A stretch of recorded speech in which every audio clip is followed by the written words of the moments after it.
Komets Corner is presented by Lee's Famous Recipe.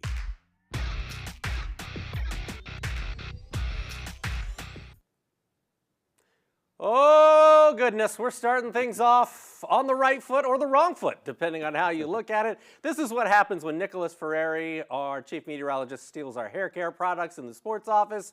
Look at this. Shane Albahrani is joining us as we take a look at this video, the end of Sunday's game. Man, what do you make of this? Good old-fashioned Donnybrook there at the end. A little old-time hockey between Fort Wayne and Indy. And it might be a tense afternoon as we hear about suspensions and fines. Yes, so we tape this Monday afternoon, and the ECHL will probably be taking a look at this video as we speak and doling out maybe some suspensions. We'll see. Yeah. We'll see. How do you anticipate something like that heading into You know, since you had a lot of mutual combat there, you know, maybe they just wash it out. But I think there's going to be something, because anytime you get into anything at the 20-minute mark of a period, there's going to be some punishment there. You know, the Komets already had Ethan Keppen suspended for a game last night, but obviously he'll be back next week. But so the Komets are already playing shorthanded. You know, an injury to Odin Tufto. So having suspensions here going into a big weekend against Toledo, not ideal. Okay, so that's a negative, but before we get into some of the highlights, I want to talk about some of the positives for the weekend, and that includes the power play.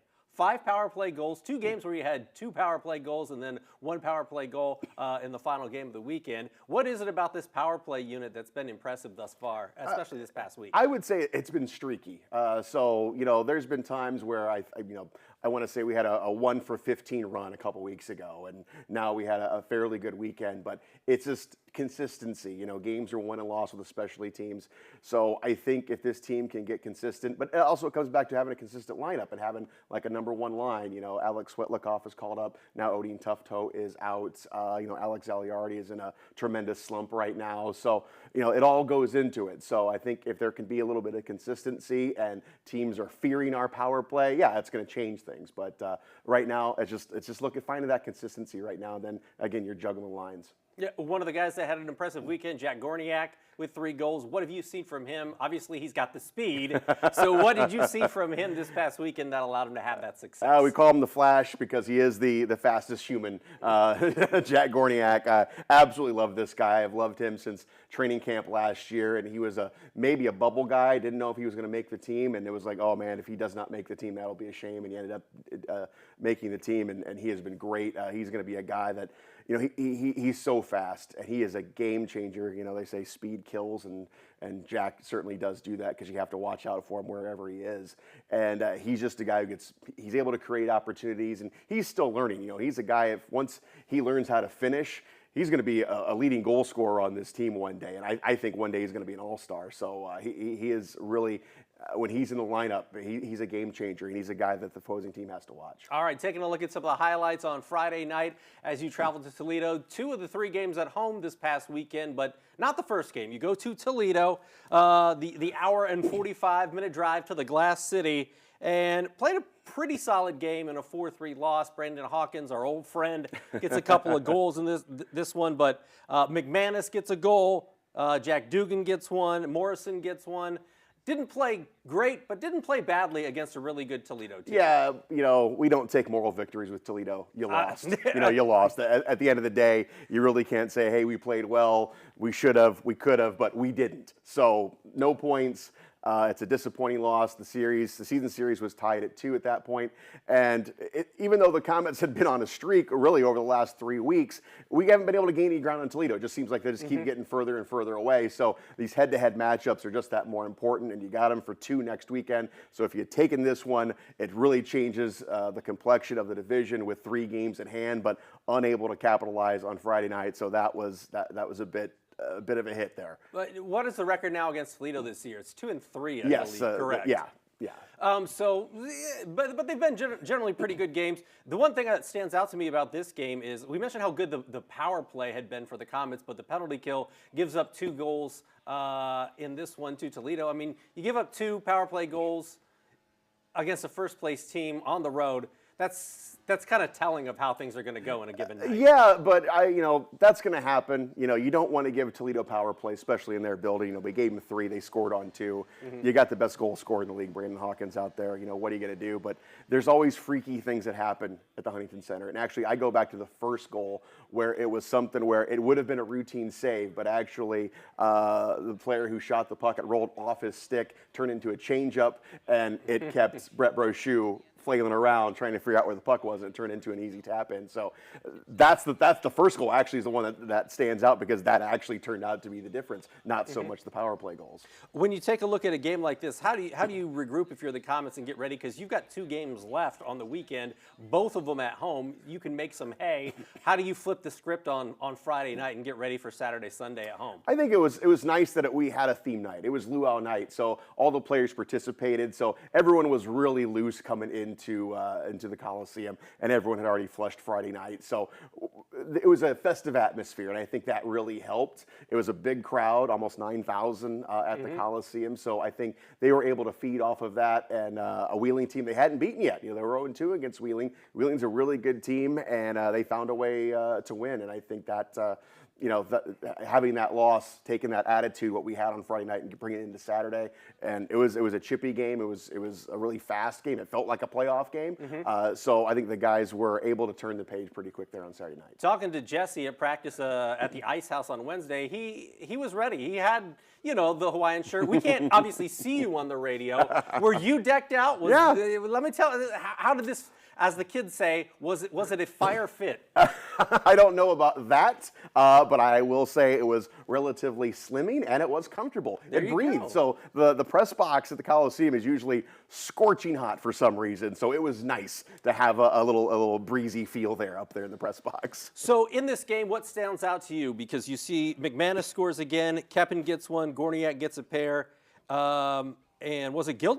Scored one as well. Yeah. It's nice to see him back in the lineup and getting some ice time. Yeah, he's a kid who hasn't had a chance to play, but now he's going to. He'd been out for really pretty much a month, just not being able to get him in the lineup. So it's nice to get some production out of guys who you normally don't. But actually, Michael Gilden, the games he's played, I think he's got 3 goals now and maybe a handful of games. So he's actually put it together. So it's nice to see guys like that get some ice time and start to get experience under their belt. Connor Unger was tested 27 times. He gave up 3 goals, but obviously gets the win in the 5-3 victory. How have you seen this goaltending tandem progress throughout the year? What's been your big takeaway from these guys? Because that's been one of the strengths of this team. Absolutely. Connor Unger got off to a slow start. He was learning the pro game, so it took him about 2 months to really kind of figure things out. But once we got into the new year, Brett Brochu, got sick. We had those 3 games coming out of the holiday break, and Connor Unger had to play all 3. And he became a pro that night, I'll tell you what, or that weekend, because he won all 3 games, and he was just spectacular. So now he's a guy to rely on. So it doesn't matter who you throw out there now. They almost have identical records, I think, almost identical stat lines. They're all, well under, 2.5 goals per game, save percentage over 90%. And that's what you want. And these 2 goaltenders give our team a chance to win every night, and that's what you want. You just saw the truffle shuffle. I want to know, did you participate at all in the record-setting truffle shuffle? No, I was a little busy. I was too slim for the truffle. Yeah, I was doing things on the radio there, so I actually was kind of oblivious to everything going on. So no, I did not participate, even though I had a couple people turn around to say if I was going to, but I went ahead and shied away. You never know what stuff's going to show up on the internet, on Twitter, that is and Facebook. True. Like it's forever. It's a scary time now with YouTube and all that good stuff. Instagram. So the victory on Saturday, 5-3. This Komets team had to be feeling really good heading into Sunday. Yeah, they did, but Ethan Keppen got tossed early in that game due to a hit that, us hockey folks think it was a clean hit, but you get a match penalty. It's pretty much you are going to have a 1-game suspension. So you couple that up with the loss of Odin Tufto. Not sure when he's going to be back. He was injured Friday night in the game in Toledo. So we were going in a little shorthanded. So, I think they still felt they could win the game because it's an Indy team that has struggled. They struggle to score goals, but they also don't give up very many. And we had a lot of chances, especially in the second period and even early on in the third.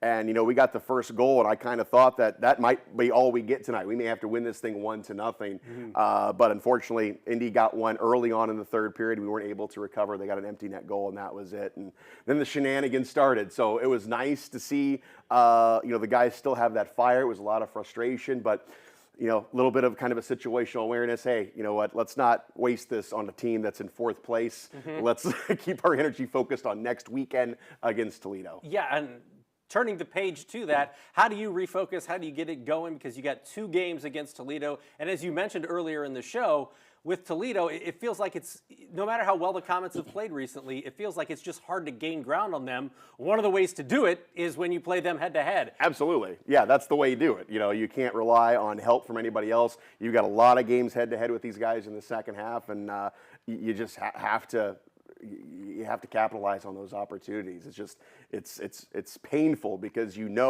can skate with these guys, and when we have a full lineup, we know we're better than they are. So that's the frustrating thing about it. And now you got a home and home with them next weekend. So that is going to be a lot of fun because you're going to have a lot of the fans going back and forth. It's one of the best rivalries in all of minor league hockey. So even though you want to beat them, you know what? But you also enjoy the rivalry. How nice is it to put the month of January behind you when you take a look at the travel? I mean, this is every year with the Shriner Circus coming to town. You guys had 2 really big trips, with the trip out to Tulsa and then the trip to Lake Tahoe over the course of basically the last month. So how nice is it to finally put the month of January behind, especially for you, all the travel, everything that goes into it, the airports, the sickness, like all that kind of stuff, and be like, all right, done with January. It's kind of business as usual from here on out. Yeah, I know it's a good feeling. That was a rough January going out to Tulsa and Wichita and then turning right around and having to go out to Tahoe and have a lot of travel. Didn't have a lot of delays, but it just takes a long time to get there. And it kind of throws off the schedule, obviously, because you're jumping time zones and,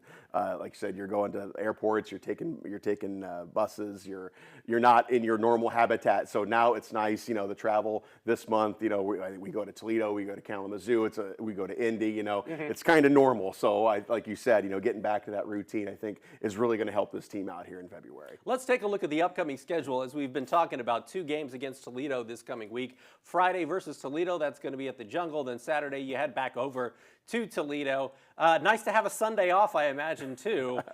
Super Bowl Sunday, I guess that's a big deal. So not a lot of other sporting activities happening to counteract the Super Bowl. But heading into this weekend, what do you think Jesse Kalicki and the team is going to be focusing on in practice this week to sharpen up, to get prepared, specifically for what the Walleye present on Friday and Saturday? Well, it may come down to what happens here this afternoon. We don't know what the league is going to say about what happened last night against Indy. So, he may have a plan right now, but it could change drastically this afternoon. So it's, you go to Toledo, you can't put them on the power play. We got to score first, and you got to have the lead going in the third period, because I think Toledo, I don't know what they did last night, but they were 20-0 when they had the lead after 2 periods of play. The Komets are 14-0-1. So having that lead going into the third period pretty much dictates who's going to win the game. So you got to, the Komets have fumbled a little bit in the second period. Toledo has been lights out in the second period. That has been their period. And the Komets, not so much in the second. So really, we've been a good first period team, a really good third period team, but the second stanza has been the issue. So it's pretty much tighten up in that second period and keep your foot on the gas in the third. Okay, so we've talked a lot about the ECHL standings and how the Komets and Toledo have kind of been 1-2. Here's a look at the latest updated standings. Toledo, number 1, they've got 45 games played, 64 points.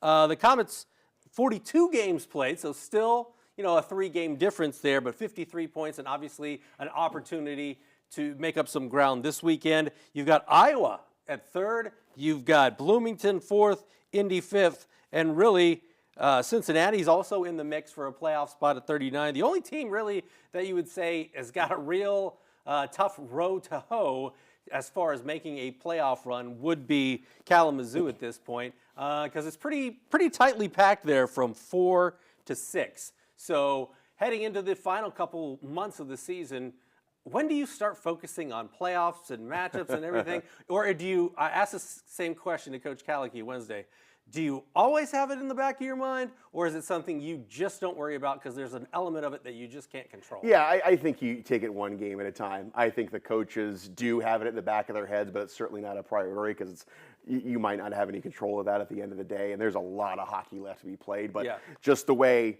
you look at it right now, here we are in the month of February, Toledo. No one seems to be able to run them down. Okay, you know what? We are in a virtual tie with Iowa, but we have 2 games in hand. And then you've got everybody else. So the Komets and Iowa, as it sits right now, I think could be on the collision course. Now, who has home ice advantage is going to be the difference. Who knows right now?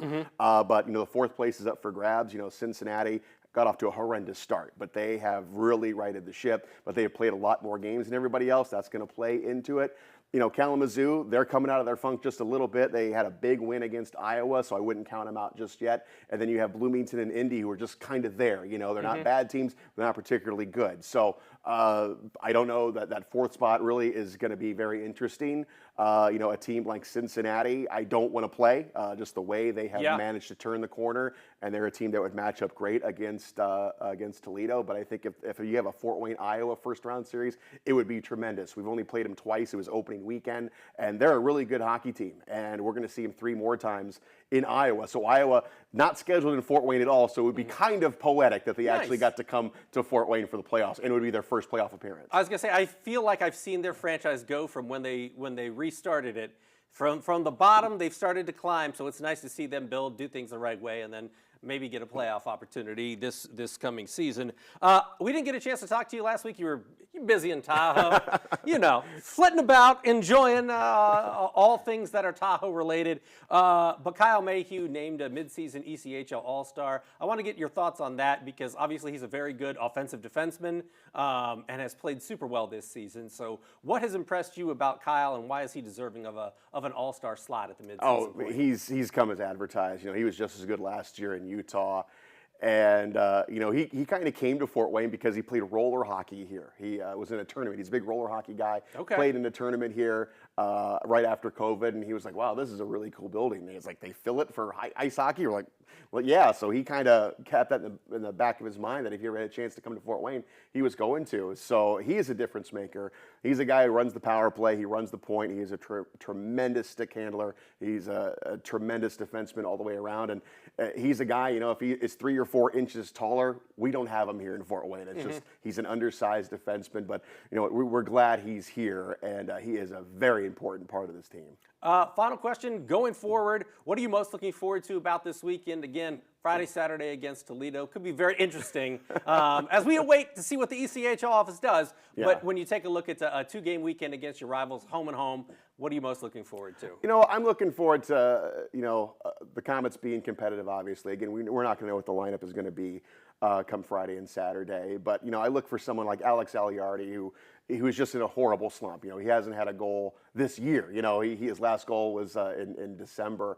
And so he's kind of been lost. So here's a time for him now without Odin Tufto to kind of really step up. You know, he was a guy who was pressing last night against an Indy team, you know, and he's a guy who's projected to lead this team in goals, and he's just been in the slump. And you think if we can just get him going, get one, they're going to come in bunches. So, you know, he's kind of like a secret weapon right now. So I'm looking forward to Alex Albahrani really busting out of the slump. And we are looking forward to 2 wins against the Toledo Walleye, home and away this coming weekend. But for this week's edition of Komets Corner, he's Shane Albahrani, I'm Glenn Marini, and we'll talk Komets hockey next Monday. Komets Corner is presented by Lee's Famous Recipe.